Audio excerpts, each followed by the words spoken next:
حضرت یونس علیہ السلام کی دوستی ہوگی حضرت جبریل امین سے. تو جناب جبریل ملنے آئے.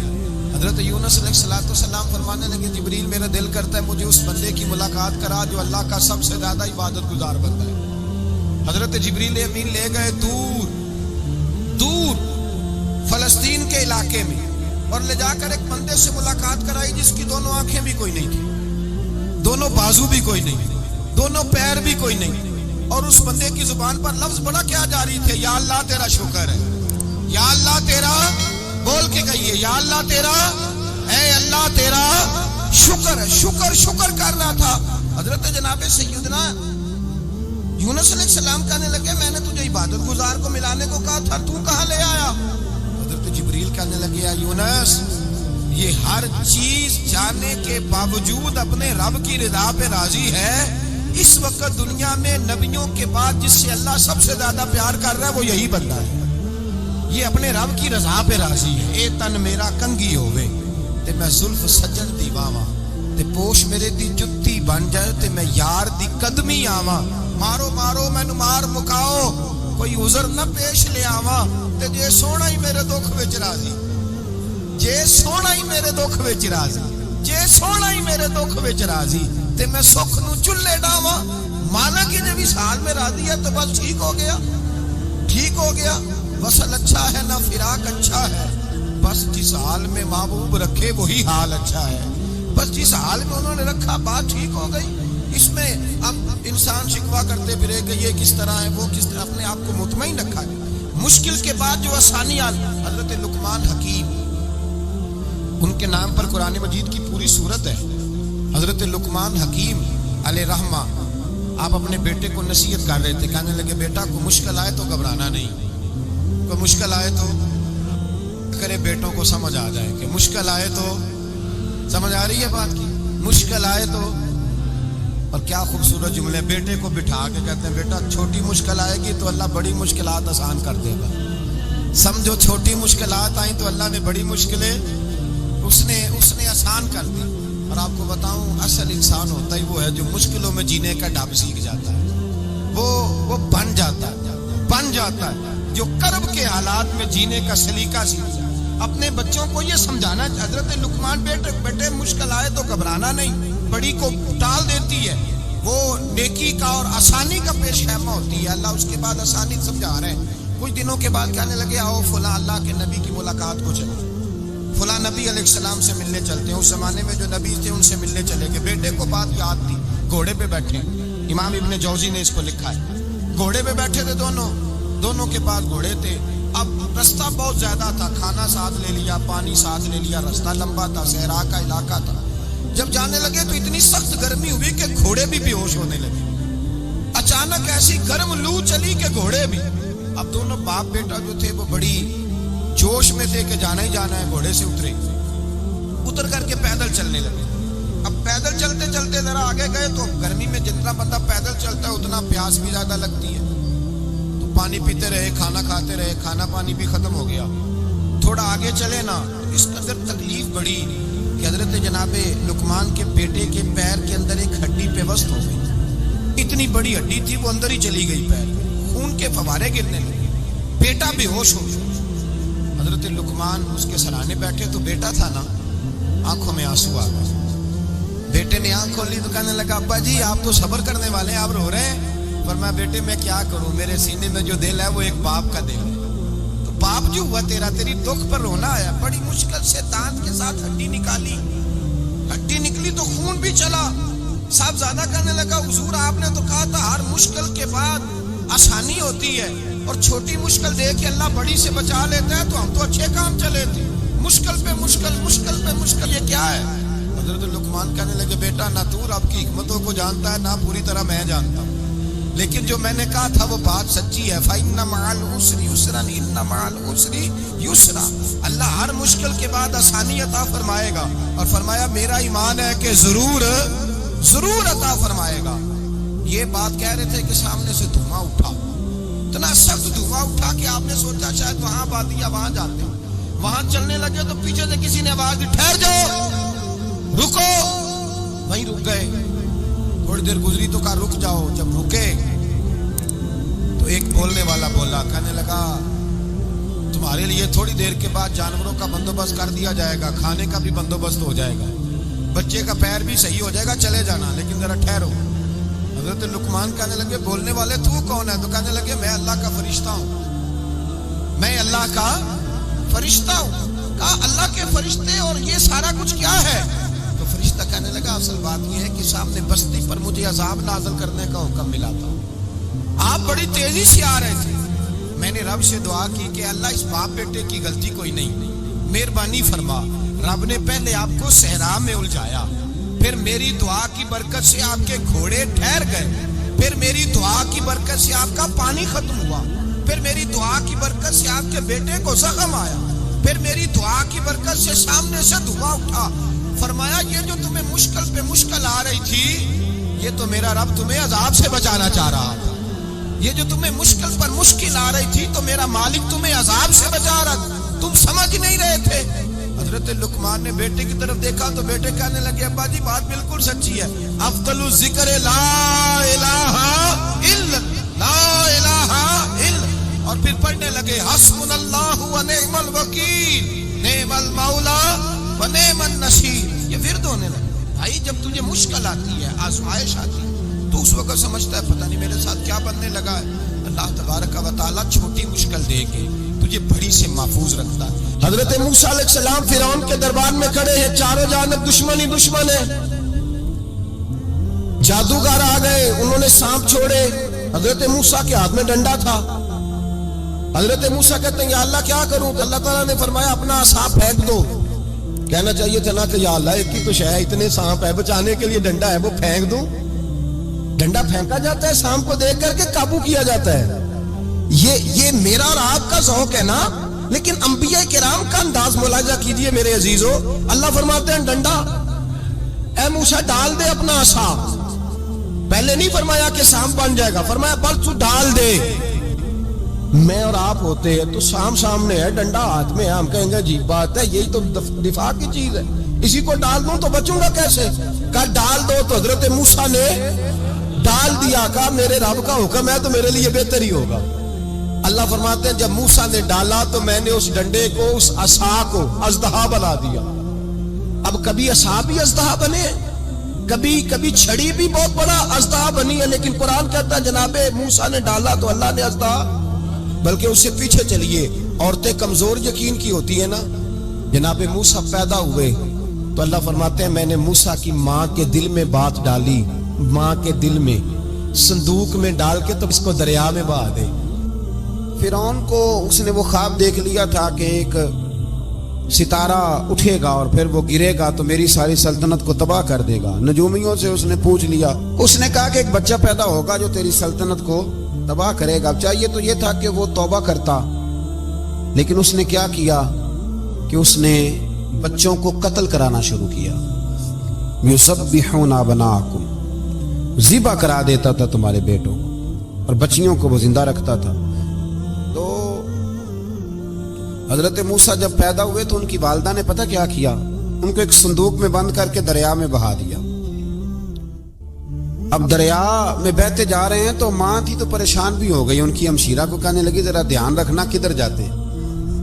حضرت موسیٰ علیہ السلام دریا میں بہتے بہتے نا، فرعون نے نا دریا کے کنارے مکان بنایا ہوا تھا۔ آپ کو پتہ ہے بادشاہوں کا ذوق ہوتا ہے، آج کل ہمارے جو حکمران ہیں انہوں نے اس کا نام فارم ہاؤس رکھا ہوا ہے، میرا فارم ہاؤس، اور پرانے زمانے میں لوگ ڈیرا کہتے تھے، تو اس نے بھی اس طرح کا فارم ہاؤس بنایا ہوا تھا۔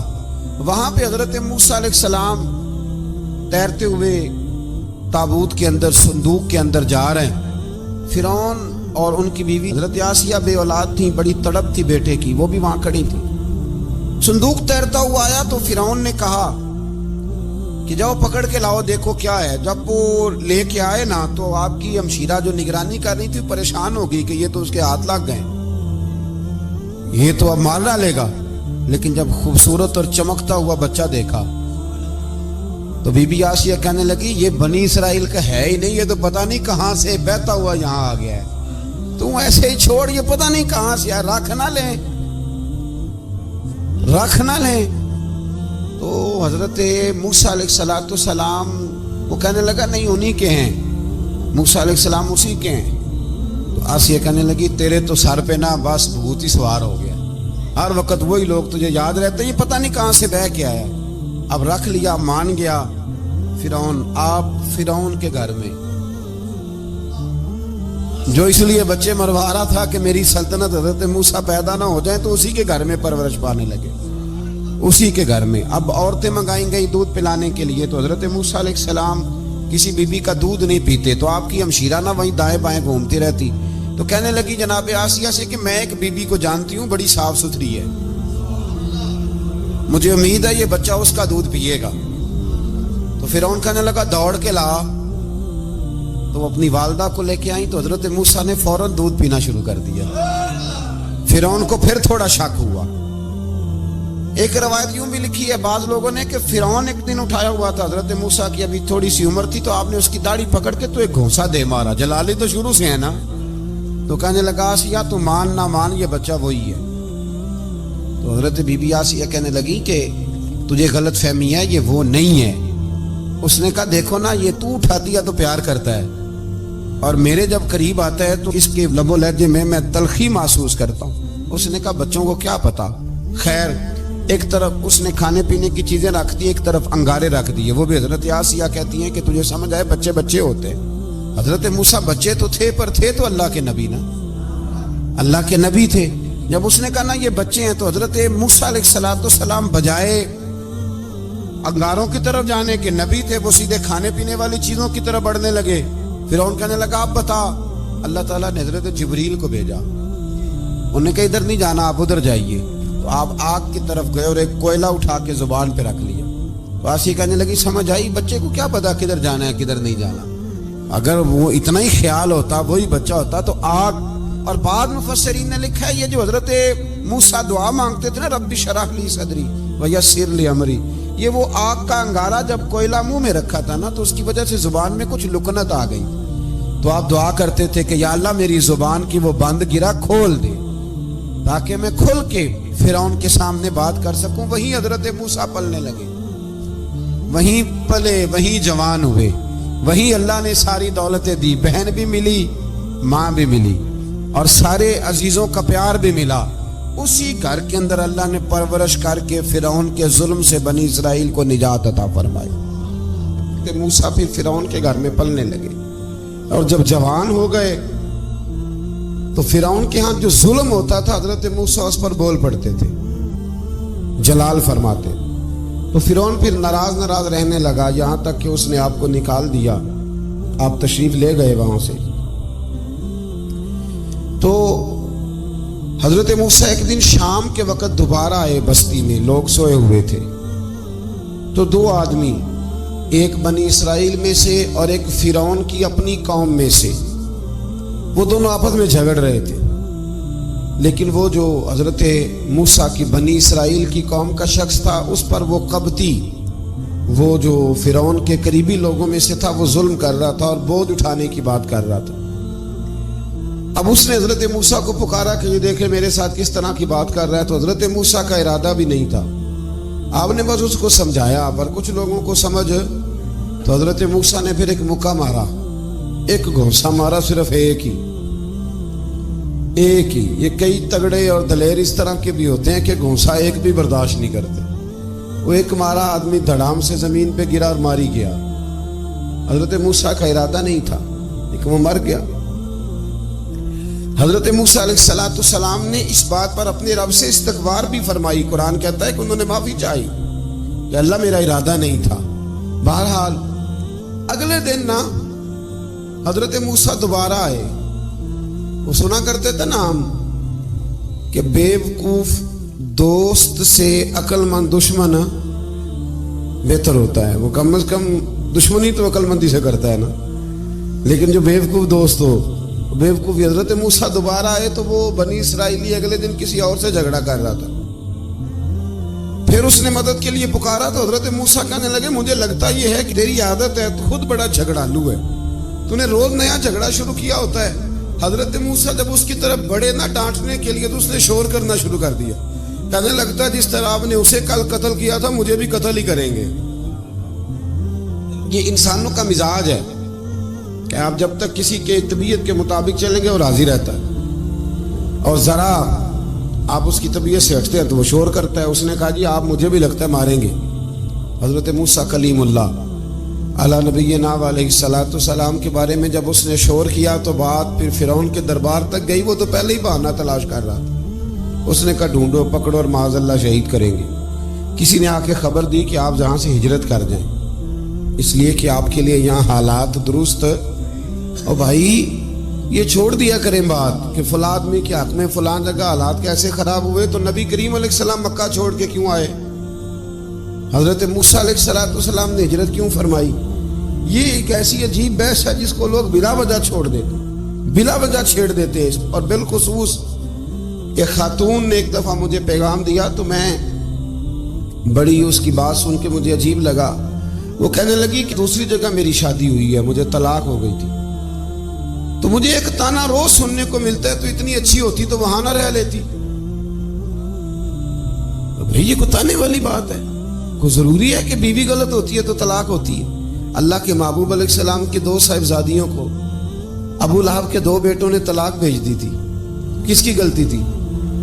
تو آپ کیا کہہ سکتے ہیں یہاں کیوں طلاق؟ تو اتنی جلدی بات تھوڑی کر دیں گے آپ، تھوڑی احتیاط فرمائیں بولنے۔ تو حضرت موسیٰ علیہ السلام وہاں سے نکلے اور آپ مدین کی طرف چلے گئے۔ مدین وہ علاقہ تھا جہاں فرعون کی حکومت کوئی نہیں تھی۔ حضرت موسیٰ جیسے ہی وہاں پہنچے تو ان کے اندر ایک جذبہ تھا، ظلم ہوتا نہیں دیکھ سکتے۔ جب وہاں پہنچے تو انہوں نے دیکھا لوگ اپنے اپنے جانوروں کو گھاٹ پہ پانی پلا رہے ہیں، اور 2 خواتین ہیں وہ بالکل پیچھے کھڑی ہیں۔ تو حضرت موسیٰ کلیم آگے بڑھ کے کہنے لگے تم کیوں نہیں پانی پلاتی؟ تو وہ کہنے لگی ہمارا بھائی کوئی نہیں، باپ ہمارا بوڑھا ہے۔ اللہ اکبر۔ مجبوری یہ ہے، ہم ہیں بھی پردہ دار گھرانے کی، مجبوری ہماری یہ ہے کہ جب تک یہ سارے لوگ پانی پلا نہیں لیں گے اتنی دیر تک ہماری باری نہیں آئے گی۔ تو حضرت موسیٰ کلیم اللہ علیہ السلام فرمانے لگے اچھا یہ بات ہے تو جانور مجھے دو۔ وہ ہو یہ رہا تھا کہ چونکہ مرد پانی پلا رہے تھے تو اور جتنے بھی مرد آتے جاتے تھے وہ گھستے جاتے تھے، اور عورتیں بیچاری کھڑی تھیں۔ حضرت موسیٰ جھٹ سے آگے بڑھے، پیچھے ہٹو۔ ان 2 خواتین پاک باز عورتوں کے جانوروں کو پانی پلایا، اور پھر آپ دوبارہ وہیں بیٹھ گئے۔ وہ بیبیاں جلدی جلدی گھر گئیں، جا کے اپنے والد سے کہنے لگی ابا جی کمال ہو گیا، اس بستی میں ایک ایسا آدمی ملا ہے جو عورتوں کی طرف دیکھتا ہے تو نیکی کرنے کے لیے آگے بڑھتا ہے، جو مجبور اور بے کس کے لیے اچھے جذبات رکھتا ہے۔ فرمایا جلدی لاؤ۔ کچھ مفسرین اور طرف بھی گئے ہیں لیکن جمہور نے لکھا ہے کہ وہ حضرت شعیب علیہ السلام تھے۔ حضرت شعیب نے گھر بلایا، اپنی ایک بیٹی کو بھیجا، فرمایا بیٹے بلا کے لاؤ۔ وہ جب گھر آئے تو آپ فرمانے لگے آپ میرے ساتھ اجرت طے کر لیں، 8 سال یا 10 سال آپ میری بکریوں کو چرائیں، میرے گھر میں رہیں۔ اور پھر فوراً ہی فرمانے لگے اگر آپ ہمارے گھر میں رہیں گے، دیکھ بھال کریں گے تو میں اپنی ایک بیٹی کا نکاح بھی آپ کے ساتھ کر دوں۔ تو 8 سے 10 سال حضرت موسیٰ نے وہاں قیام فرمایا، اور پھر جب آپ کا نکاح ہو گیا تو آپ اپنی بیوی کو لے کے مصر کی جانب جا رہے تھے، تو رستے میں نا ٹھنڈ زیادہ ہو گئی، تو اپنی زوجہ سے کہنے لگے وہاں آگ جل رہی ہے، میں تیرے لیے آگ لے کے آتا ہوں تاکہ تو تاپ سکے، گرمی حاصل کر سکے۔ وہاں گئے تو درخت سے آواز آئی موسیٰ میں تیرا رب ہوں۔ درخت سے آواز آئی موسیٰ میں تیرا رب ہوں، اور حضرت موسیٰ کلیم اللہ کو وہاں وحی آنی شروع ہوئی۔ وہیں اللہ تعالیٰ نے انہیں وہ عصا عطا فرمایا جو پھر بعد میں اژدہا بنتا تھا۔ رب کریم نے وہیں حضرت موسیٰ کلیم کو وہیں ید بیضا عطا فرمایا۔ اپنا ہاتھ گریبان میں ڈال کے نکالتے تھے تو چاند اور سورج کی طرح روشنی دیا کرتا تھا۔ ید بیضا لیے بیٹھے ہیں اپنی۔ میں کبھی کبھی کہا کرتا ہوں کہ مولا کے دینے کے انداز بڑے انوکھے ہیں۔ بھائی یوسف کو کنویں میں پھینکتے ہیں تو اللہ مصر کا حکمران بنا دیتا۔ تو پھر حضرت موسیٰ وہاں سے واپس آئے اور آ کر کے آپ نے دوبارہ وہ سارا نظام زندگی شروع فرمایا۔ موسیٰ علیہ السلام نے ان کو دعوت حق دی اور کہا کہ میں تمہارے پاس واضح نشانیاں لایا ہوں، بنی اسرائیل کو میرے ساتھ بھیج دو۔ فرعون نے معجزات پیش کرنے کے لیے کہا تو حضرت موسیٰ علیہ السلام نے اپنا عصا زمین پہ ڈالا، اپنا عصا، اپنی چھڑی، اپنا ڈنڈا زمین پہ ڈالا تو وہ ایک واضح اژدہا بن گیا۔ پھر حضرت سیدنا موسیٰ علیہ السلام نے اپنا ہاتھ گریبان سے نکالا تو وہ دیکھنے والوں کے لیے روشن ہو گیا، ہاتھ کے اندر نور پیدا ہو گیا۔ یدے بیضا لیے بیٹھے ہیں اپنی آستینوں میں۔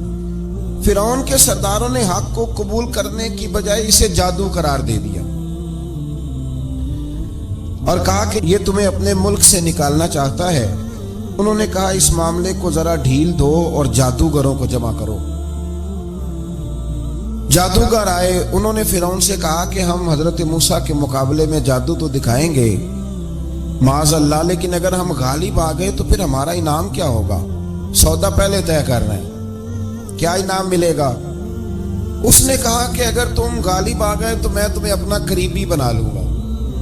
بادشاہوں کا قریبی ہونا بھی تو بڑی بات ہے نا، لوگ بڑے پاپڑ بیلتے ہیں قریبی ہونے کے لیے، اور یہ جو قریبی ہوتے ہیں نا، بالخصوص جو بادشاہوں کے قریبی ہوتے ہیں، بادشاہوں کی تباہی کا سبب بھی یہی لوگ ہی بنتے ہیں۔ یہ ان کو روز خبر دیتے ہیں کہ سب اچھا ہے، سب اچھا ہے، اور دنیا کے زیادہ تر حکمران انہی لوگوں کی وجہ سے تباہ ہوتے ہیں، کیونکہ ان کا خود عوام سے رابطہ نہیں رہتا۔ اگر وہ خود عوام کے ساتھ ڈائریکٹ رابطہ کریں تو شاید انہیں اچھی اور صاف ستھری چیزیں سمجھنے کو مل جائیں۔ خیر، جادوگروں نے جب کہا ہمیں کیا دو گے تو اس نے کہا تمہیں قریبی بنا لوں گا۔ جادوگروں نے موسیٰ علیہ السلام سے کہا کہ آپ پہل کریں گے یا ہم پہل کریں؟ تو موسیٰ علیہ السلام نے کہا تم پہل کرو۔ جب جادوگروں نے اپنی رسیاں زمین پہ ڈالیں تو لوگوں کی نگاہوں کو سحر زدہ کر دیا، جادو کر دیا اور انہیں ڈروا دیا۔ انہوں نے کہا یہ تو بڑا جادو لے آئے۔ تو اللہ تعالیٰ نے حضرت موسیٰ علیہ السلام کو حکم دیا کہ آپ بھی اپنا عصا زمین پہ ڈالیں۔ ان کی رسیاں سانپ بن گئی تھی نا، دراصل وہ سانپ بنی نہیں تھی، لوگوں کی آنکھوں پر جادو ہو گیا تھا، انہیں سانپ نظر آ رہا تھا۔ فرمایا آپ بھی اپنا عصا زمین پہ ڈالیں۔ وہ عصا سانپ بنا اور جادوگروں کی ساری چیزوں کو نگل ہی گیا۔ ان کی بہت ساری رسیاں سانپ بنی تھی، ان کا ایک ہی عصا سانپ بنا اور سب کو نگل گیا۔ اس طرح کے معجزے کی حقانیت اور جادوگروں کا بطلان ثابت ہوا اور فرعونی رسوا ہو گئے۔ جادوگر سجدے میں گر گئے اور اللہ پر ایمان لے آئے۔ فرعون نے انہیں دھمکی دی کہ تم میری اجازت کے بغیر ایمان لے آئے ہو، میں تمہارے ہاتھ اور پاؤں مخالف سمت سے کاٹ دوں گا، یعنی الٹا ہاتھ کاٹ دوں گا، سیدھا پیر کاٹ دوں گا، میری بغیر اجازت ایمان لے آئے ہو، اور تمہیں سولی پہ بھی چڑھوا دوں گا۔ انہوں نے کہا کہ ایمان لانے کی پاداش میں تم ہمیں سزا دینا چاہتے ہو؟ پھر انہوں نے اللہ تعالیٰ سے صبر اور استقامت کی دعا کی۔ اس کے بعد فرعون نے بنی اسرائیل کے بیٹوں کو قتل کرنے کی اور بیٹیوں کو زندہ چھوڑنے کا حکم دے دیا۔ موسیٰ علیہ السلام نے قوم کو صبر کی تلقین کی اور کہا کہ نیک انجام اہل تقویٰ کے لیے۔ یہاں ایک لطیف بات ہمارے صوفیاء نے بھی لکھی ہے۔ صوفیاء کہتے ہیں کہ فرعون نے کلمہ نہیں پڑھا پر جادوگر کلمہ پڑھ گئے۔ وہ کس طرح کلمہ پڑھ گئے؟ تو کہنے لگے دراصل انہوں نے آتے ہی حضرت موسیٰ کا ادب بڑا کیا تھا۔ جادوگر حضرت موسیٰ کے مقابلے میں آ کے بھی ان سے کہتے ہیں کہ رسیاں آپ پہلے ڈالیں گے کہ ہم ڈالیں، آپ عصا پہلے رکھیں گے کہ ہم رکھیں؟ تو اتنا سا ادب کیا تو رب کریم نے فرمایا جو نبی کا ادب کرے وہ بے ایمان نہیں رہ سکتا، جو نبی کا ادب کرے وہ بے ایمان نہیں رہ سکتا، اور جو نبی کی بے ادبی کرے وہ ایماندار نہیں رہ سکتا۔ ختم ہو گئی بات۔ یہاں ہمارے صوفیاء نے یہ بات لکھی ہے کہ چونکہ انہوں نے آتے ہی کہا تھا کہ آپ پہلے ڈالیں گے یا ہم پہلے ڈالیں، تو حضرت موسیٰ سے انہوں نے پوچھ لیا، نبی کے پوچھے بغیر پہل نہیں کی، تو اللہ نے انہیں ایمان کی دولت عطا کر اللہ تعالیٰ نے فرعونیوں پر قحط سالی کا عذاب نازل کیا۔ فرعونیوں کا طریقہ یہ تھا کہ اچھائی کو اپنا کمال گردانتے تھے، کہتے تھے یہ ہماری طرف سے، اور برائی کو معاذ اللہ بدشگونی کے طور پر موسیٰ علیہ السلام کی طرف منسوب کرتے تھے، کہتے تھے معاذ اللہ آپ کی وجہ سے یہ سارا کچھ ہو رہا ہے۔ ہوتے نا نہیں کہتے ہیں جب سے میں وہاں گیا ہوں تب سے، ہمارے بزرگ ایک لطیفہ بھی سنایا کرتے تھے کہ کسی زمیندار نے نماز پڑھنی شروع کی تھی تو اس کے جانور مرنے شروع ہو گئے۔ اب لوگ سمجھتے ہیں کہ معاذ اللہ شاید یہ کسی بزرگ کے سبب سے ایسا ہے، حالانکہ یہ تو اللہ کی طرف سے آزمائش ہوتی ہے، اس کی حکمتیں ہوتی ہیں۔ اللہ تبارک و تعالیٰ نے ان پر عذاب کیا نازل کیا؟ آیت نمبر 130 اور 143 کا بھی آپ سورہ اعراف کی پڑھیں تو اللہ تعالیٰ نے ان پر ٹڈیوں کا، جموں کا، مینڈکوں کا اور خون کا عذاب نازل کیا۔ یہ کس قسم کا عذاب ہے؟ جمعے پڑ گئے، ٹڈیاں آ گئی، یہ اللہ نے عذاب نازل کیا۔ سورہ یوسف کا ذکر فرمایا اور ارشاد فرمایا جا رہا ہے کہ الف لام را، یہ حروف مقطعات ہیں۔ فرمایا تلک آیات الکتاب المبین، یہ آیتیں ہیں کھلی ہوئی روشن کتاب کی۔ فرمایا انا انزلناہ قرآنا عربیا لعلکم تعقلون، بے شک ہم نے قرآن کو عربی میں اتارا ہے تاکہ آپ لوگ اسے خوب سمجھ لیں۔ ارشاد فرمایا جا رہا ہے نحن نقص علیک احسن القصص، ہم بیان کرتے ہیں آپ سے ایک بڑا ہی پیارا قصہ۔ احسن القصص، قصوں میں سے ایک بڑا پیارا قصہ، بما اوحینا، تاکہ ہم اس قرآن کے ذریعے جو ہم نے آپ کی طرف نازل کیا ہے، ہم ایک پیارا قصہ آپ سے بیان کرتے ہیں۔ وَإِن كُنتَ مِن قَبْلِهِ لَمِنَ الْغَافِلِينَ، اگرچہ اس سے پہلے آپ اس کی خبر رکھنے والوں میں سے نہ تھے۔ قصہ کیا ہے؟ قصہ یہاں سے شروع ہوتا ہے، اذ قال یوسف لأبیہ، جب کہا حضرت یوسف علیہ السلام نے اپنے باپ سے، کیا کہا یا ابتی، اے میرے باپ، انی رأیت احد عشر کوکبا، بے شک میں نے خواب میں دیکھے ہیں 11 ستارے، والشمس، اور سورج، والقمر، اور چاند، رأیتہم لی ساجدین، کہ وہ مجھے سجدہ کر رہے تھے۔ یہ خواب دیکھا حضرت ابراہیم علیہ السلام کے بیٹے حضرت اسحاق علیہ السلام، اور حضرت اسحاق علیہ السلام کے صاحبزادے حضرت یعقوب علیہ السلام۔ حضرت یعقوب علیہ السلام نے کئی نکاح فرمائے، اللہ نے آپ کو 12 بیٹے عطا فرمائے۔ 2 بیٹے تھے آپ کے، حضرت یوسف علیہ السلام اور حضرت بنیامین علیہ السلام، جو ایک والدہ سے تھے۔ حضرت یوسف علیہ السلام بڑے حسین و جمیل تھے، بڑے خوبصورت تھے۔ کچھ لوگ ظاہراً خوبصورت ہوتے ہیں تو کچھ کی ساتھ عادتیں بھی بڑی خوبصورت ہوتی ہیں، بڑے نفیس، بڑے فرما بردار، بڑی میٹھی ٹھنڈی بات کرنے والے۔ ہوتا یہ ہے کہ جب کوئی بچہ پیارا بھی ہو اور عادتیں بھی اچھی ہوں تو ماں باپ کی آنکھوں کا تارا بن جاتا ہے، باقی محنت کرنے کی بجائے شکوہ کرنا شروع کر دیتے ہیں۔ تو حضرت یوسف علیہ السلام کے والد حضرت یعقوب علیہ السلام اپنے بیٹے سے بڑا پیار کرتے تھے۔ اور آج اس واقعے میں آپ کو یہ بھی سمجھ آئے گی کہ ساری زندگی لوگوں نے ماں بیٹے کا پیار بیان کیا ہے، یہ وہ واقعہ ہے جس نے باپ بیٹے کا پیار بیان کیا اور انوکھے انداز میں بیان کیا۔ یعنی باپ اور بیٹے کے پیار کا بھی کوئی شخص کسی جگہ تصور کر سکتا، اسے ماپا اور تولا جا سکتا نہیں ہے۔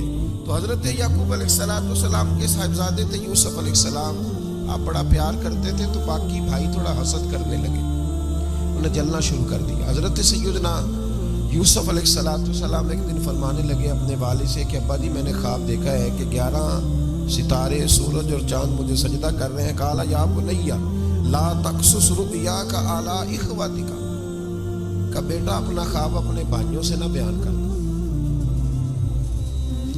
اپنا خواب اپنے بھائیوں سے نہ بیان کرنا۔ فَيَكِيدُوا لَكَ كَيْدًا، ہو سکتا ہے وہ تیرے خلاف کوئی سازش رچے۔ کیوں رچے؟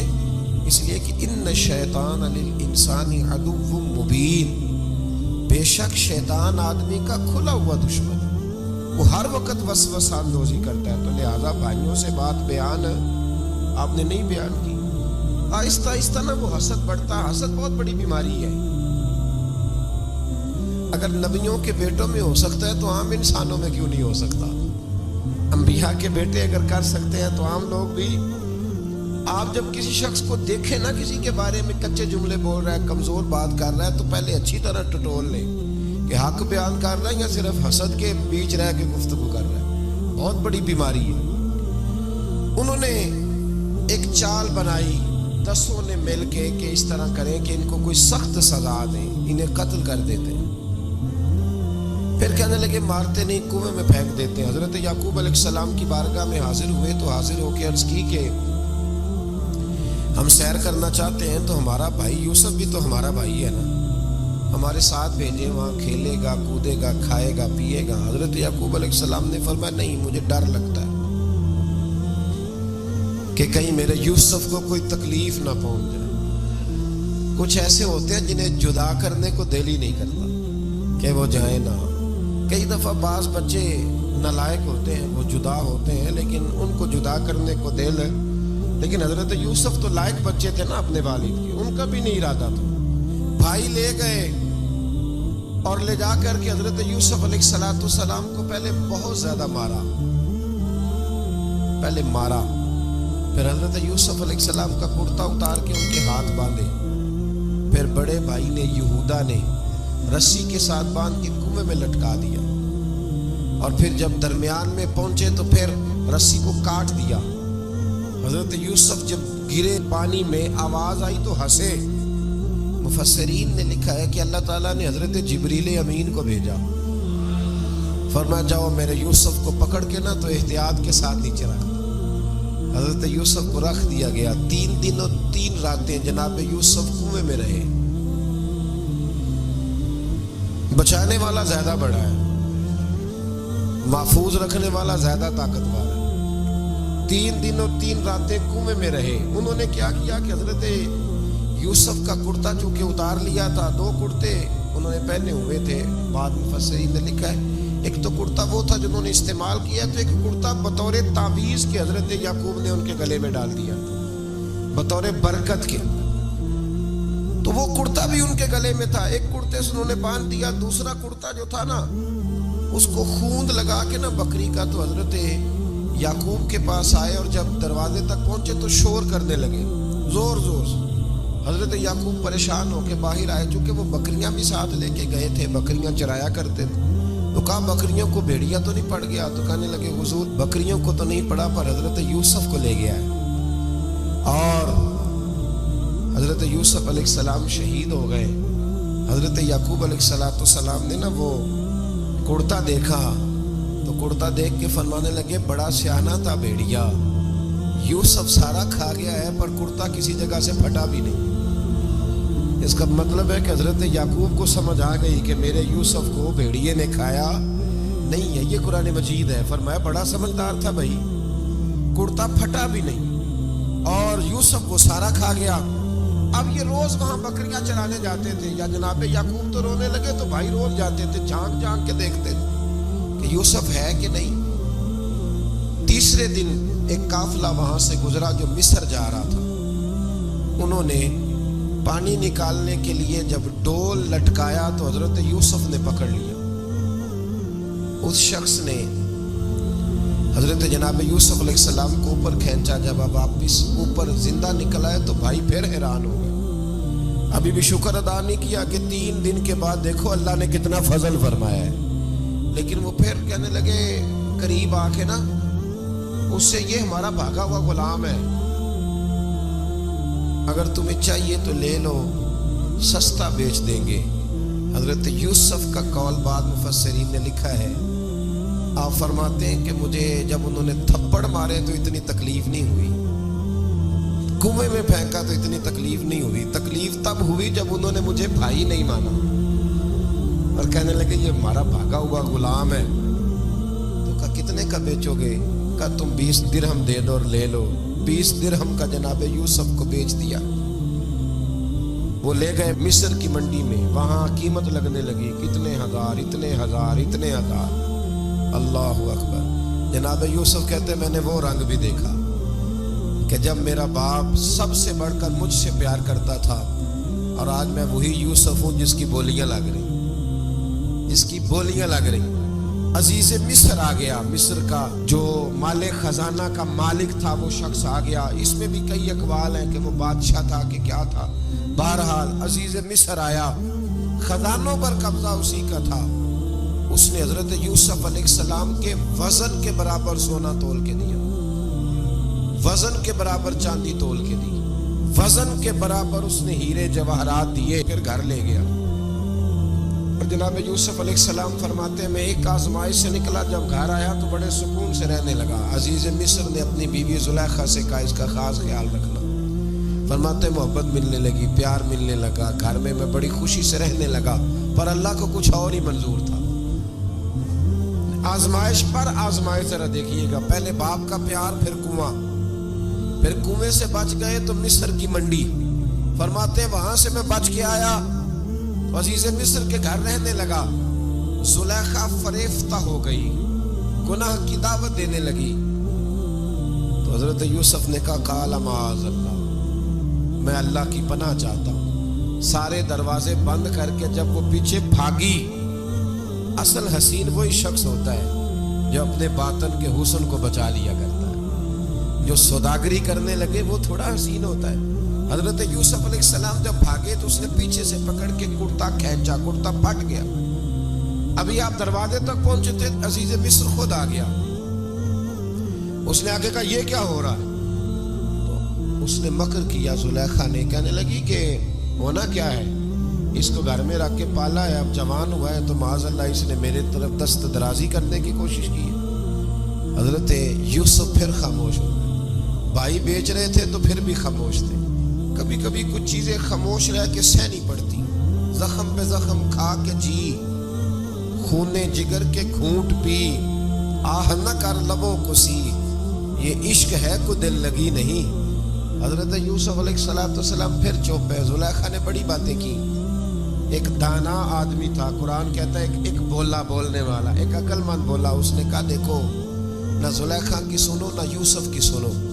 اگر تو کرتا آگے سے پھٹا ہوا ہے تو پھر غلطی ہے جناب یوسف کی, اور اگر پیچھے سے پھٹا ہے تو پھر زلیخا کی غلطی. حضرت یوسف کی معاذ اللہ پھر غلطی. تو عزیز مصر نے کرتا دیکھا تو پیچھے سے پھٹا تھا, لیکن امام قرطبی کہتے ہیں وہ کوئی عقل مند آدمی نہیں, وہ تو 4 مہینے کا بچہ تھا.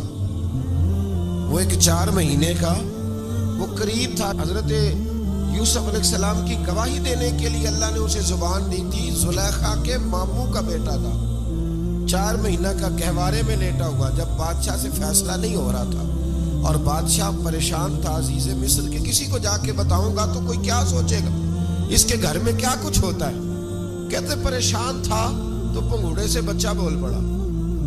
کہنے لگا بادشاہ اگر تو کرتا آگے سے پھٹا ہے تو پھر معاذ اللہ غلطی حضرت یوسف کی, اگر پیچھے سے پھٹا ہے تو پھر زلیخا کی. تو کرتا پیچھے سے پھٹا تھا. حضرت یوسف کے حق میں گواہی مکمل ہو گئی.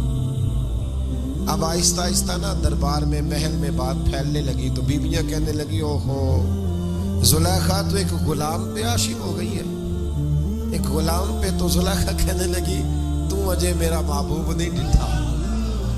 یہ رٹے ڈالنے والے دیکھتے نہیں اور دور کھڑے رہ کے کہانیاں سناتے رہتے. انہوں نے کہا تو نے ابھی دیکھا نہیں نا, تو نے ابھی یہ کیا پتا ہو کہ ماجرا کیا ہے. تو کہنے لگی نہیں تو غلام پہ. اس نے کہا چلو تجربہ کراتی ہوں. ساری عورتوں کو بٹھایا, ہاتھ میں ایک سیب دیا, ایک چھری دی, اور جب پوری تیاری ہو گئی پھل کاٹنے کی عورتوں کی تو جناب یوسف سے کہا ذرا جھلک تو دکھاؤ.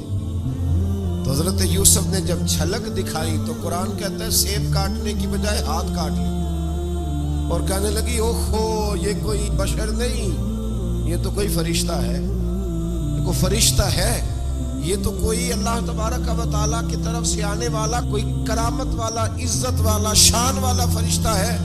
حضرت زلیخا کہنے لگی سمجھ آئی ہے پھر تو مجھ پر شکوہ کرتی تھی. تو اب وہ بات بھی آہستہ آہستہ پھیلنے لگی کہ حضرت یوسف علیہ السلام کی غلطی نہیں, غلطی زلیخا کی.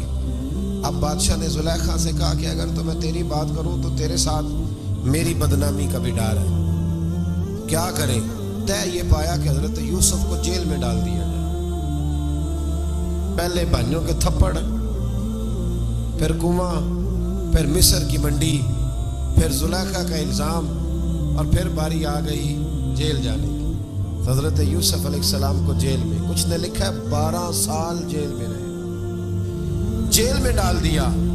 حضرت یوسف علیہ السلام جیل میں کیا کرتے, واعظ فرماتے, تبلیغ فرماتے, لوگوں کو اللہ کی توحید کی دعوت دیتے. وہاں جیل میں نا ایک شخص نے خواب دیکھا. اس نے دیکھا کہ میرے سر پہ نا پرندے کھا رہے. تو حضرت یوسف کہنے لگے اس کی تعبیر یہ ہے کہ تجھے قتل کیا جائے گا, تیری لاش کچھ دیر پڑی رہے گی تو پرندے تیرے سر پہ آ کے بیٹھیں گے, یہ تعبیر ہے. ایسا ہی ہوا, واقعی وہ شخص قتل ہو گیا. ایک شخص نے دیکھا کہ وہ شراب کشید کر رہا ہے. اس نے بھی تعبیر پوچھی تو آپ نے فرمایا تو اپنے بادشاہ کو پلائے گا. محسوس ہوتا ہے کہ اتنی دیر تک شراب ناجائز نہیں تھی. تو اس کو شراب پلائے گا، یہ اس کی تعبیر ہے. وقت گزرتا گیا. وقت جو ہوتا ہے نا، وقت یہ خود بخود لوگوں کی بے گناہی ثابت کر دیتا ہے. ایک وقت میں نا پراپوگنڈا ہوتا ہے تو ہر آدمی پراپوگنڈے کا شکار ہوتا ہے. پھر جب وقت گزرتا جاتا ہے تو خود بخود وقت کا گزرنا کچھ چیزوں کا خود بخود حال بن جاتا ہے. حضرت یوسف علیہ نبینا علیہ السلام کو جب 12 سال بیت گئے تو بادشاہ نے، عزیز مصر نے خواب دیکھا. اس نے خواب دیکھا کہ 7 موٹی تازی گائیں دبلی پتلی گائیں کو کھا گئی، اور 7 خشک بالیاں ہیں اور 7 سرسبز و شاداب بالیاں ہیں. اپنے وزیر سے کہنے لگا کوئی تعبیر والا بندہ ملے. اس نے کہا کہ ایک بندہ ہے جس کی تعبیریں بڑی سچی ہیں. اب وہ کون؟ کہنے لگے جناب یوسف. تو قید خانے میں پیغام بھیجا حضرت یوسف کو کہ خواب کی تعبیر بتائیں. تو جناب یوسف نے یہ نہیں کہا پہلے مجھے باہر نکالو، یہ نہیں فرمایا. فرمایا تعبیر یہ ہے، یہ جو 7 خشک بالیاں دیکھی ہیں نا، اس کا مطلب ہے کہ 7 سال تنگ دستی رہے گی، اور 7 سرسبز بالیاں دیکھی ہیں تو پھر 7 سال اللہ خوشحالی دے دے گا. اور فرمایا یہ جو تم نے گائیں دیکھی ہیں موٹی تازی وہ کھا گئی. فرمایا اس کی تعبیر یہ ہے کہ کوشش کرنا کہ جو تمہارے پاس دن یہ چل رہے ہیں جن میں سرسبز و شاداب ہے کھیتیاں، تو 7 سالوں کے لیے اناج جمع کر لینا، بالیوں کے اندر ہی رہنے دینا، باہر نہ نکالنا. اور پھر اگلے جو خشک سال ہوگے نا، وہ یہ جو جمع پونجی کی ہوگی نا، اس کی برکت سے وہ 7 سال آسانی سے. اس پر ہمارے مفسرین نے لکھا ہے، اس آیت پر صوفیاء اور بزرگ تو کہتے ہیں نا سارا اللہ کے راستے میں دے دو، یہ بھی بات اچھی ہے. لیکن اگر کوئی اپنے بچوں کے لیے آنے والے وقت کے لیے کوئی چیزیں سنبھال کے رکھے تو یہ بھی سورہ یوسف سے ثابت ہے. یہ بھی سورہ یوسف سے، تو یہ بھی کوئی ایسا فعل نہیں ہے جس پر کوئی شخص تنقید کر سکے. عام دام برسر مطلب حضرت یوسف نے جب تعبیر بتائی تو بادشاہ کہنے لگا کہ انہیں باہر نکالو. آپ فرمانے لگے میں نہیں نکلتا بھائی، نہیں نکلتا میں جیل سے، یہی ٹھیک ہوں میں. آپ کیوں نہیں نکلتے؟ کہنے لگے پہلے اعلان کر کے لوگوں کو بتا کہ میں بے قصور. وہ جو تو نے پراپوگنڈا کیا نا اپنے منہ سے اعلان کر. اس نے جناب زلیخا کو بلایا، ان عورتوں کو بلایا. وہ عورتیں ساری سامنے آئیں، انہوں نے گواہی دی کہ یوسف تو بے گناہ ہے. پر سال کتنے لگ گئے؟ اللہ اکبر، 12 سال لگ گئے. یقین کریں کچھ لوگوں کو یہ ثابت کرنے میں نا کہ میں ٹھیک ہوں زندگی بیت جاتی، اور میں تمہارا خیر کا ہوں زندگی بیت جاتی ہے. لوگوں کو ہوش تب آتی ہے جب مزار پر چادر ڈالنے کا ٹائم آ جاتا ہے. ہوش تب آتی ہے، لیکن پھر ہوش کا کوئی فائدہ. 12 سال کے بعد بادشاہ نے ان کو بلایا اور کہنے لگا کہ یہ جو خواب میں نے آپ کو سنایا اب کرنا کیا ہے. تو حضرت یوسف کہنے لگے تم سے کچھ بھی نہیں ہوگا. اگر کچھ کرنا ہے تو پھر یہ خزانے کی ذمہ داری میری لگاؤ. اگر کوئی قابل آدمی ہو تو وہ آگے بڑھ کے بات کر سکتا ہے. یہاں ہر بندہ ہی آگے بڑھ کے کہتا ہے مجھے دے دو ڈیوٹی، لیکن قابل ہو تو وہ آگے بڑھ کے بات کرے اور سمجھے کہ میرے علاوہ کسی کے لیے مشکل ہے تو پھر وہ آگے بڑھے. حضرت یوسف نے جب کہا تو انہوں نے آپ کو وزیر خزانہ بنا دیا. پھر ایک وقت آیا کہ وہ عزیز مصر ہی بن گئے. قحط پڑ گیا. جب مصر میں قحط پڑا تو دائیں بائیں بھی قحط پڑا. کنعان کے آپ رہنے والے تھے، وہاں بھی قحط پڑا. حضرت یعقوب بیٹے کی یاد میں رو رو کے تو آنکھوں کی بینائی چلی گئی. اور یارو باپ بھی بڑا ہی پیار کرتا ہے، بڑا ہی پیار کرتا ہے، بڑا ہی. پتہ ہے باقی تمہیں تحفے دیتے ہیں، باقی تم سے محبت کرتے ہیں، تو باپ تو بیٹے کو اپنی جوانی دے دیتا ہے، اپنی جوانی اپنے بیٹے کے نام کر دیتا ہے. باپ بھی بڑا ہی پیار کرتا ہے. سنگیو کوئی نہیں تول سکتا. بچے ایسے گھوم رہے ہوتے ہیں نا ابا جی کے سامنے، تو ان کا اٹھنا بیٹھنا چلنا ہی بڑا پیارا لگتا ہے، کا آنا جانا ہی بڑا پیارا لگتا ہے. باپ کا تو قد روز اونچا ہوتا ہے کہ اللہ نے مجھے لال عطا فرمایا. حضرت یعقوب کی آنکھوں کی بینائی چلی گئی رو رو کے. بھائی حضرت یوسف کے جب قحط پڑا تو انہیں پتا چلا کہ ایک واحد شہر مصر ہے جہاں گندم سٹاک ہے، کیونکہ حضرت یوسف کو پتا تھا، خواب بادشاہ دیکھ چکا تھا. تو آپ نے مال 7 سالوں کے لیے جمع کر لیا. اب بھائی آئے، اللہ اکبر، دشمن سامنے نظر آئے، مخالف حاسد، تو پھر انسان ٹھہرا رہے اور انسان کمزور نہ ہو.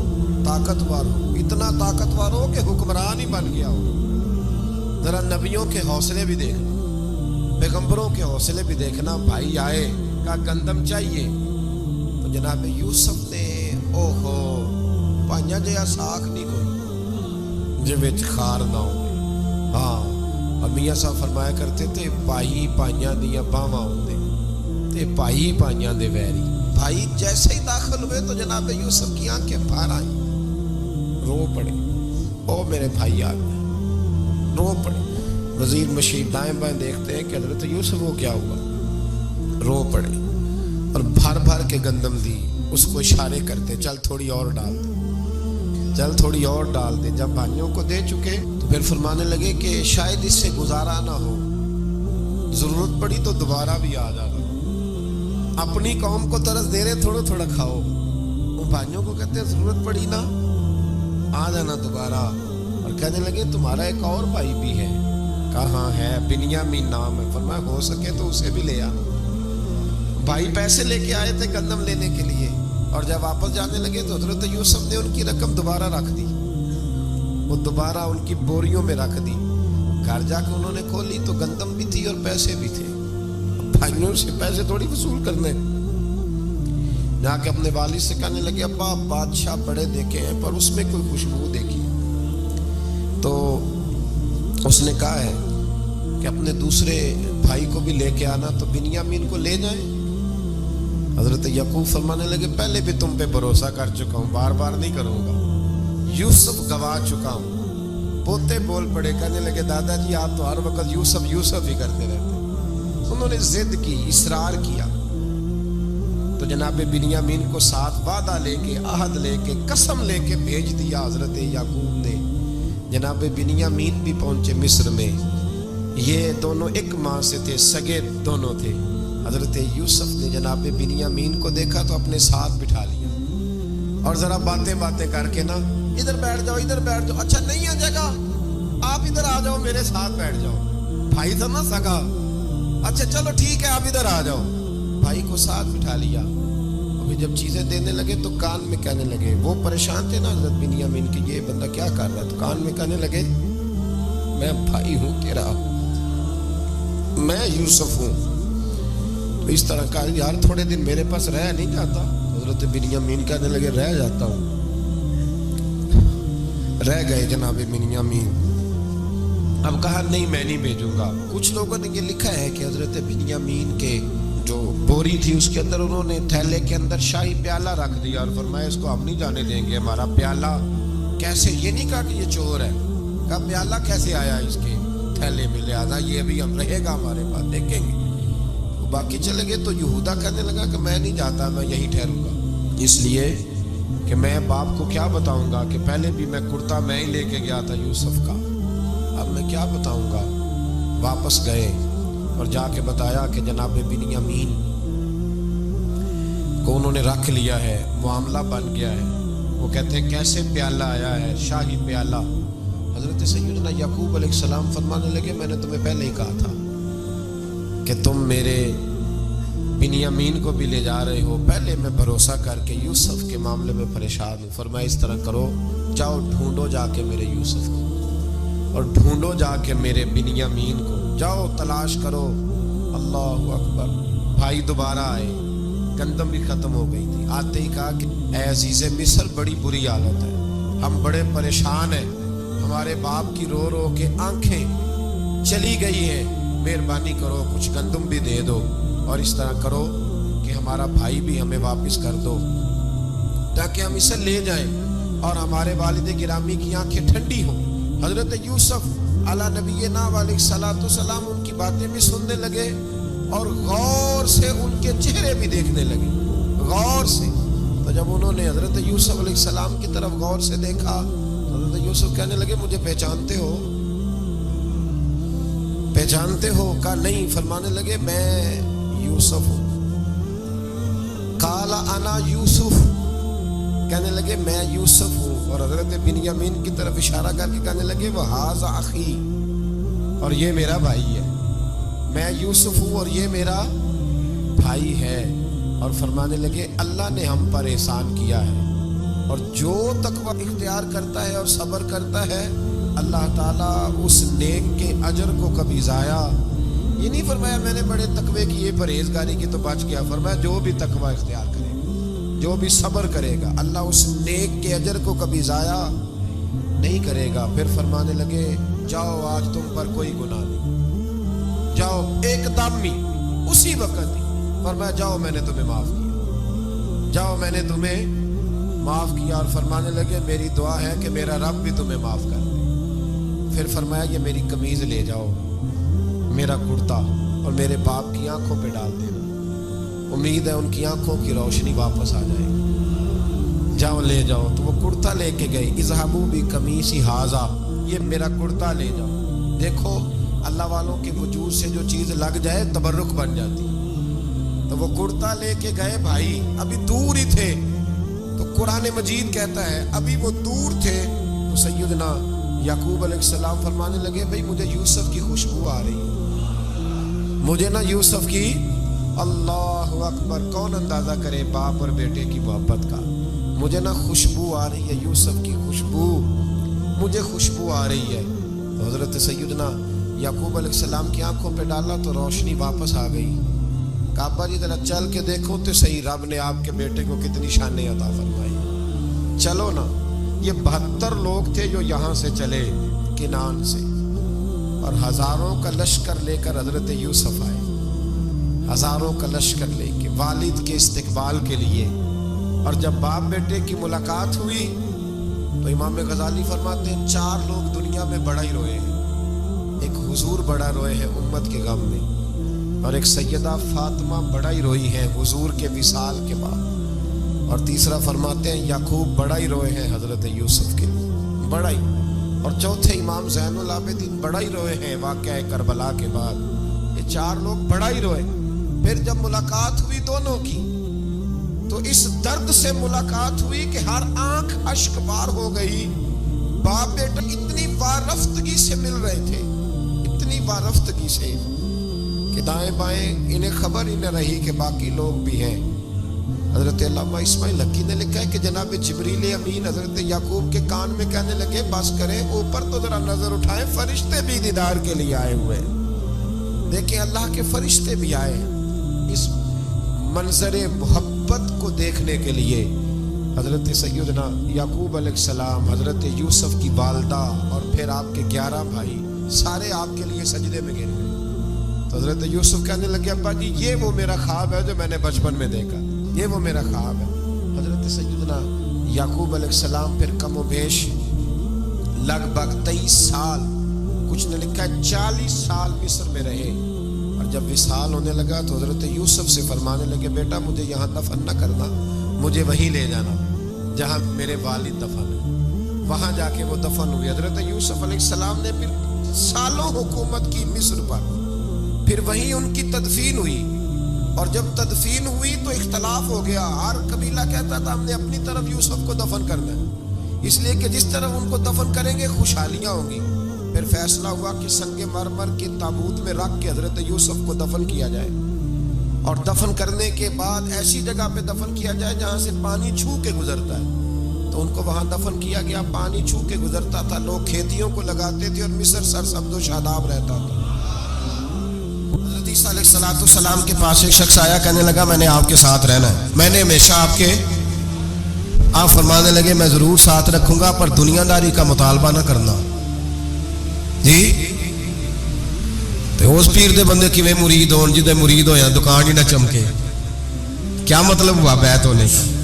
اتنی دیر کے مرید ہوئے ہیں تو کوئی فائدہ نہیں ہوا، نہ کاروبار چمکا نہ دکان بنی، الٹا پیر صاحب کہتے ہیں سود بند کر دو، دھوکے بند کر دو، فریب بند، جت ہوندا پیا تو بھی نہیں ہون دیندے، کیا فائدہ ہے نا جی؟ تو کوئی مکر فریب ہی نہیں، دجل ہی نہیں، سادہ سادہ کام کیسے ہوگا؟ حضرت عیسیٰ علیہ السلام کہنے لگے میرے ساتھ رہنا ہے تو دنیا داری سے، بولیے دنیا داری سے بچنا۔ کہنے لگا جی بالکل صحیح ہے۔ آپ فرمانے لگے چلو ٹھیک ہے۔ حضرت عیسیٰ نے چاہا کہ اس کا امتحان کریں، فرمایا پہلے دن وہ آیا ہے صحبت صلح میں رہنے کے لیے، خیر سیکھنے کے لیے۔ حضرت عیسیٰ علیہ السلام فرمانے لگے کتنی روٹیاں کھائے گا؟ کہنے لگا ایک۔ آپ نے 3 روٹیاں منگوائی، ایک خود کھائی، ایک اس کو کھلائی، تیسری وہیں رکھی، اور جناب عیسیٰ دریا پہ وضو کرنے تشریف لے گئے. واپس آئے تو روٹی کوئی نہیں تھی وہاں. فرمایا روٹی کس نے کھائی ہے؟ کہنے لگا کوئی پتہ نہیں. جناب عیسیٰ علیہ السلام نے نا اس کو معجزہ دکھایا. ایک ہرن جا رہی تھی, اس کے ساتھ 2-3 چھوٹے چھوٹے بچے تھے. حضرت عیسیٰ علیہ السلام نے ہرن کا ایک بچہ پکڑا, اس کو ذبح کیا. ہرن بھی کھڑی ہو گئی, باقی بچے بھی کھڑے ہو گئے. ذبح کیا اور ذبح کر کے اس کا گوشت بھونا, اس کو بھی کھلایا, خود بھی اتنا کھایا کہ سیر ہو گئے, ڈکار آنے لگے. فرمایا کھایا نا تم نے؟ لگا حضور کھایا ہے. فرمایا پیٹ میں ابھی ہے کہا ہے. ہرن کے بچے کی ہڈیاں پڑی ہوئی تھیں. جناب عیسیٰ نے ساری ہڈیاں اکٹھی کر کے فرمایا کم باذن اللہ, اللہ کے حکم سے کھڑا ہو جا. وہ ہرن کا بچہ پھر زندہ ہو گیا. آپ فرمانے لگے ہرن کے بچے کا گوشت تیرے پیٹ میں بھی ہے, میرے پیٹ میں بچہ وہ جا رہا ہے. اب تو بتا دے روٹی کس نے کھائی ہے, اب تو بتا دے. کہنا جی کوئی پتہ نہیں, مجھے پتا. حضرت عیسیٰ علیہ السلام اس کو ساتھ لے گئے. دریا کے اس پار جانا تھا. فرمایا ہاتھ پکڑا, چلو گزرو. دریا میں پیر رکھا, اس کا بھی اپنا بھی. کہنے لگا جی ڈوب جاؤں گا. فرمایا تو میرے ساتھ ہے, تجھے معجزہ دکھانا ہے, اللہ کی قدرت دکھانی ہے. پیر رکھا دریا میں, پیدل چلتے ہوئے دوسرے کنارے چلے گئے. کوئی ڈوبا نہیں, پیر بھیگا نہیں. فرمایا اتنی بڑی تو نے معجزہ دیکھا, اب تو بتا دے روٹی کس نے کھائی ہے. کہنے لگا جی پتا, مجھے خبر, حالانکہ سانو سارا ہی پتا ہوتا ہے, پتا نہیں مجھے. بولے بن جاتے ہیں نا منٹ میں. حضرت عیسیٰ کہنے لگے میں اللہ کا پیغمبر ہوں, مجھے منوانا آتا ہے. دریا کے اس پار گئے تو ریت تھی, صحرا کا علاقہ تھا. جناب عیسیٰ نے ریت کٹھی کی, چھوٹی چھوٹی ڈھیریاں لگائیں. 3 ڈھیر ریت کے لگ گئے. 3 ڈھیر, جب 3 ڈھیر لگ گئے تو جناب عیسیٰ علیہ السلام نے پھونک ماری, وہ ساری کی ساری ریت سونا بن گئی. حضرت عیسیٰ علیہ السلام کہنے لگے یہ 3 حصے ہیں سونے کے, ایک حصہ میرا ہے, ایک تیرا ہے, اور تیسرا اس کا جس نے تیسری روٹی کھائی ہے. کہنے لگا جی میں نہیں کھائی ہے. تیسرا حصہ اس کا جس نے تیسری روٹی کھائی. کہنے لگا جی روٹی. فوراً مان گیا, بے قدرہ کچھ قدر نہ جاتی, کیتی خوب تسلی ہو, اے دنیا دار پجاری زردے کتیاں دے گل ٹلی ہو, میں نہیں کھائی ہے. وہ میاں صاحب کمال کر گئے. اور ایک شخص لے گیا میاں محمد بخش علیہ رحمہ کو تانگے پہ بٹھا کے, کہنے لگا یہ پہلی بھی میری, وہ بھی میری, وہ باغ بھی میرا, یہ میرے چاچے کی, وہ میرے تائے کی, یہ میرے دادے کی, بڑے مالدار ہیں. آپ فرمانے لگے چل چھوڑ کوئی اور بات بھی کر. نہیں جی نہیں, وہ فلانی شے بھی میری. آپ فرمانے لگے یہ بتا تجھ سے پہلے کس کی تھی؟ کہنے لگا فلانے سے خریدی ہے. فرمایا اس سے پہلے کس کی تھی؟ چپ کر گیا. آپ فرمانے لگے دانش مندہ نہ کم نہ ہی دل دنیا نہ لانا, اس بوٹی کئی خامد کیتے, جو کیتا سو کھانا. چھوڑ اس کی بات نہ سنا, اس کا تو کبھی کوئی مالک ہوتا ہے, کبھی کوئی ہوتا ہے. کہنے لگا جی میں نہیں کھائی ہے روٹی. تو حضرت عیسیٰ کہنے لگے تو نے ظلم کیا, نبی کی صحبت پر تو نے ایک روٹی کو فوقیت دی, ایک روٹی, اور مجھے دھوکہ دیا اللہ کے پیغمبر کو. فرمایا جا, میں نے مال کا کیا کرنا ہے, سارا ہی سونا تیرا ہے, 3 ڈھیریاں تو ہی رکھ لے. حضرت عیسیٰ کہہ کے گزرے تو پیچھے سے ڈاکو آ گئے, تلواریں ہاتھ میں, 2 ڈاکو, سونا پڑا ہوا دیکھا. کہنے لگے تیرا ہے؟ کہا میرا ہے. کہ اٹھ دوڑ جا, تجھے قتل کر دیں گے. منت کرنے لگا. کہنے لگا یار اس طرح کرو نا, بانٹ کے کھاتے ہیں, بانٹ کے کھا لیتے. بات طے ہو گئی, ایک ایک ڈھیری کے مالک ہو گئے. اب وہ بات چیت ہونے لگی, نام پتہ واقفیت ہو گئی, تعارف ہو گیا. اب وہ جو 2 ڈاکو تھے ان کو وہ شخص کہنے لگا بھوک لگی ہے یار کو روٹی کھاؤ. کچھ پیسے دے کے ایک کو بھیجا. وہ جو 2 ڈاکو تھے ان میں سے جو کمزور تھا اس کو بھیجا کہ جاؤ کھانا لے کے آؤ. وہ کھانا لینے گیا تو پیچھے سے کہنے لگا تیرا رشتہ دار ہے؟ کہا نہیں. کوئی تعلق؟ کہنے لگا کوئی نہیں. آدھا حصہ کیوں دیتے ہو؟ کہنے لگے کمزور سا بندہ ہے, روٹی شوٹی لا دیتا ہے, میرے کام شام کرتا ہے, تو میں اس کو آدھا. اس نے کہا دفع کرو, چھوٹے چھوٹے کام کرتا ہے, تم آدھا حصہ دیتے ہو, آتا ہے تو پکڑ کے قتل کر دیتے ہیں, سونا آدھا آدھا بانٹیں گے. ٹھیک ہو گیا جی. وہ جو روٹی لینے گیا تھا وہ بھی کہنے لگا مجھے تو نوکر سمجھا ہوا ہے نا, کھانے میں لاؤں, پانی میں لاؤں, بستر میں بچھاؤں. آج اتنا سونا ہاتھ آیا, بڑا ڈاکہ لگا, ان کو قتل کرتا ہوں نا دونوں کو, تو سونا میں قبضے میں کرتا ہوں.